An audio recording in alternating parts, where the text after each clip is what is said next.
Moving on with the rest of our program, I would like to invite Crispín Carrasco to talk to us about the strategic planning workshop and share with us the instructions that he has for it.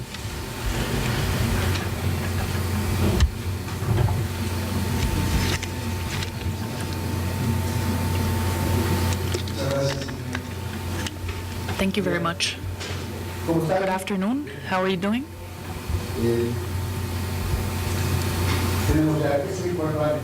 This is the fourth year that we have met, and I want to ask you, how many of you have participated in previous years in this workshop? Because I know that we have a heavy rotation of people here, and who hasn't participated? Let me tell you what it is about. I think that because there are many first-timers here, I should tell you what we did last year.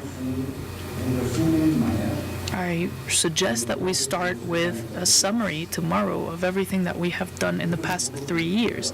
I am sure that those who were here will not be bored because everything remains very current. But as I was listening to Alfonso speak about the importance of action, I wanted to ask you, those of you who are here and who have participated in the past, how many of you have taken action? Has it worked out for you? Have you found whatever we have talked about useful? Well, I think we need to make it even more useful. I think that the methodologies that we have discussed are not an exact science, do not have mathematical rigor. They work very well, but as in everything, in order for something to work, there is one tiny thing that we need to do, and that is do it. It might seem obvious, of course, but I still haven't found a single person that after carrying an excellent planning without doing anything can implement a project well. It's all about action. However, what I have found is people who have successfully implemented something without having done careful planning. That is nothing but chance. It's a lucky break. But what we need to guarantee is that we have the two steps, planning and execution or implementation. And as we have discussed in other occasions, it is much harder, at least in my experience, it is much harder to implement than to plan. Because planning or executing or implementing happens every day. It means leaving behind what we have done and who we are to become who we can become. So we need to stop doing what we do and leave it behind for the sake of what we could do in the future. That means that we are running a risk. We don't know if stopping the way we usually do things will actually lead us to a better place. But the question is, are we satisfied with what we are doing? Are we satisfied with who we are? And if the answer is yes, then let's just stay there. But if the answer is no, then the question becomes, what will we do differently? If you may remember that there's a very famous quote that says that if we keep doing things in the same way, we will always get the same results. It's impossible to get a different result if we follow the same course of action. Everything that we have done in the past few months, weeks, and days. So the first thing what we will do tomorrow at the beginning of the workshop, it's a workshop because it's something that we do together. It's something that we work on together. It's very practical. I listen to you, you listen to me, we talk, we discuss, we develop ideas. So tomorrow, the first part of the workshop will be about bringing up to date those of you who have not participated in the past. Share the methodology with you. It's a very simple methodology. I like it very much. Of course, everybody has a different way of doing things, but I like this one because it is very clear, it is very logical, And it's simple arithmetics. And arithmetics can never go wrong. So that's the first part of the workshop. The second part of the workshop will have a dual focus. First of all, how we can institutionalize family companies.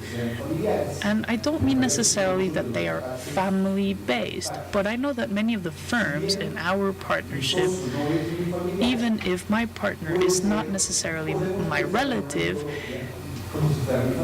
the methodology we can use is one where we can assume that we are family because we have been working together, and as we head on to our retirements after a long career, we can do one of two things. I can either set the basis for my firm to continue without me, or I don't. So if I do decide to set the foundations for my firm to continue being successful, that doesn't necessarily guarantee that it will be successful, but at least I will have established the game rules for it to happen. And if I didn't do it, then I just left it adrift, and the firm is most likely to disappear, because most firms have our names. And when we're no longer there, the firm that carries our name tends to fall. So the first goal, the first focus will be an invitation to reflect on our firms and thinking about what we are doing to guarantee that we have the systems, the formats, the methodology, the policies, the formats, the structures, the systems, the decision-making that will enable my firm to be institutional, to be professional, that I have an advisory board, and that decisions are not made based on my emotional reactions, but that I have already considered before things happen how I will make decisions. So I will bring out the constitution of my company and make decisions accordingly. Then the second focus, the second approach is that the majority of our clients are also family firms. We have access to the board of directors of most of our clients.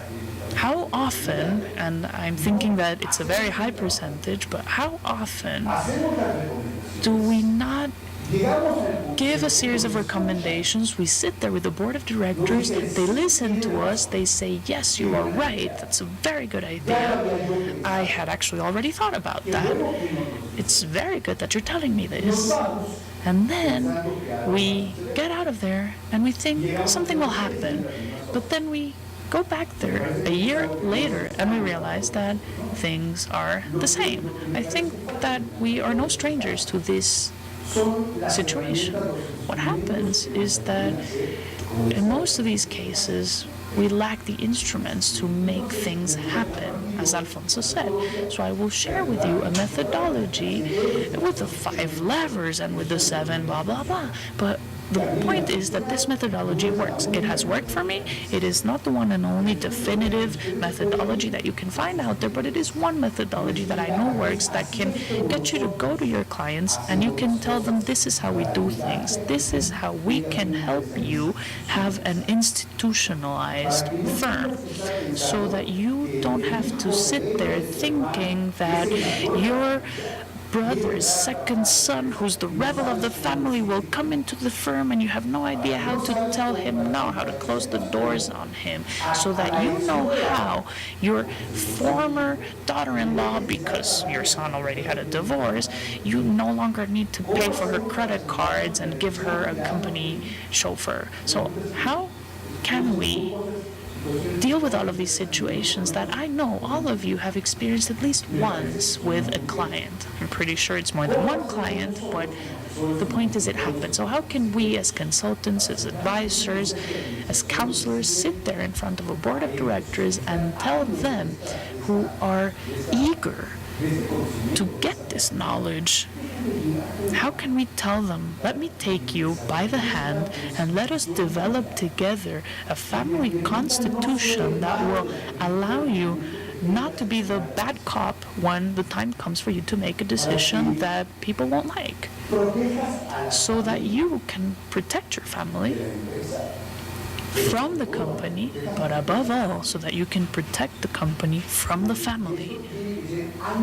And this is something that needs to be done before the time when emergency comes, because when you make decisions in the midst of chaos, the person taking the decision will probably affect the company. But if you set the game rules ahead of time, then you will know how it will play out, because rules are designed, planned, and developed by the people who will be affected in the future. Do we agree? So there are 3 things that we will be doing tomorrow. First, we will revisit the things that we have learned on previous years. We will review the work that all of your firms have done. We will analyze what else we could do or what we need to start doing and how we can help you. How we can help either by reviewing your strategies, your plans, operational procedures, in whatever format is right to help you make things happen, and this is a decision that you will make individually, and then giving you the tools that can help in 2 different approaches. The first one is how I can institutionalize and professionalize, structure my company much better. And on the other hand, how I can go to clients who are eager to become more institutionalized, how I can present something to them and tell them, let me help you, so that you won't have to react in the heat of the moment when you're facing an emergency, but rather that you already have a formula predetermined, and a formula that everybody agrees upon, that everybody is on the same boat. Is that clear? Does that sound right for everybody? If so, then Mao, I don't know.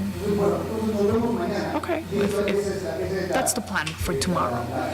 That is the plan for tomorrow's workshop. I just want you to think, and for those of you who have not been in previous workshops, I invite you to think about one thing, and that is, what is your company's value proposition? Let me tell you what the value proposition is. It is the reason why a client would pick you and not your competition. It's a very simple concept. It's a very basic concept. Why would someone choose you over a competitor? If it's not clear to you, if you do not have a value proposition, then you will be competing without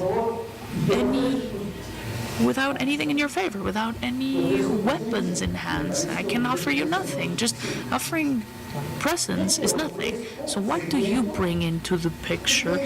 What can you contribute with? What makes you different? What makes you more attractive, so that the client comes to you and says, I want to work with you, I want to do business with you.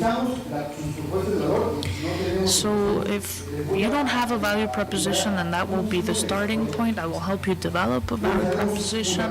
We will go over first the 7 levers. You will share with me your 7 levers. I understand that wherever you live, we could think, okay, so what about uncertainty? How can we deal with uncertainty? We all hate uncertainty, but uncertainty is no excuse for not finding something after spending so much on training, on developing, on partnerships, why we are not better firms. That's what we will answer tomorrow.